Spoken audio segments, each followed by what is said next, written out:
First News with Keeler in the morning on WIBX and WIBX950.com. John Decker is standing by on the line right now. John, good morning. Good morning to you. Hope you're doing well today. As you might expect, we are just bombarded with the latest news, and of course with the governor. You said you last week you didn't know how he could hold on much longer. Well, that's right. What I said and maintained from the very start, and this is going back months ago, it wasn't a matter of if, but when he will no longer hold the position of governor. That was pretty clear to me months ago, and the report that was delivered by the state attorney general, sort of sealed the deal. There was no support, as you know, as you've talked about all week, no support coming from Democrats, from anybody for Andrew Cuomo. What I don't understand, maybe you can explain this to me, is why the 14 days? Why does he need 14 days before leaving office? I can't imagine any instance in the private sector where someone accused of what Andrew Cuomo was accused of will be given 14 days before leaving the company. I don't get it, and we've asked the same thing. It also puts her in limbo. Kathy Hochul in limbo. I mean, is she the governor now? Well, no, she won't be until 14 days is up. You have you have Cuomo issuing COVID-19 information today from his Twitter account and through press releases. That's him. That's the ego, though. I'll let you take the reins when I say When I say you take the reins, it's almost the ego. I think is the only way you can look at it. I don't know. It's an ego thing. It's a power thing. But, that power is slowly slipping away. Yeah. 12 days, he will no longer be governor. In 12 days, he will no longer hold public office, I don't think, ever again. I can't imagine him ever being elected in any position in New York State. I don't know, where he goes from here. But, it's his own actions that put him in the position that he's in today, where he's been forced to leave the governor's mansion. Interestingly, they're fearing, I've talked to political people who are fearing that he'll run again, which is why they want to follow through on the impeachment. Good luck, right? Yeah. I mean, it's crazy. All right. Nancy Pelosi has threatened that it's all or nothing. Yeah. Do you think she follows through on that?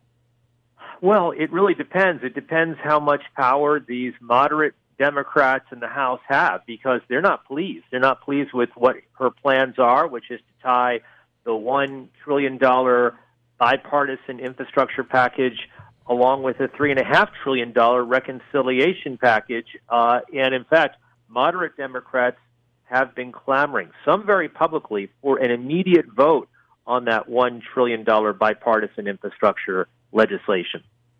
John, I guess my question is, will voters remember this next November with the midterms that she's kind of pulling this hijack maneuver? It depends how it all goes. Yeah. I think it's too soon to say whether voters will remember.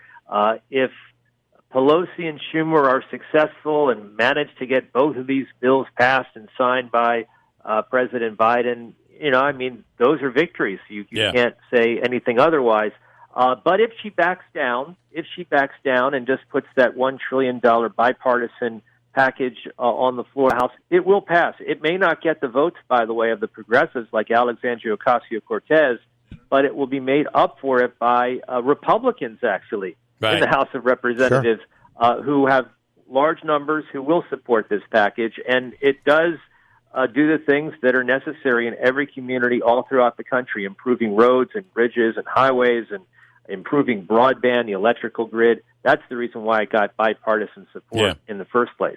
Well, and interesting, it's what so many people have said, is that we need to be governing from somewhere in the middle and not from the far left, far right extremes.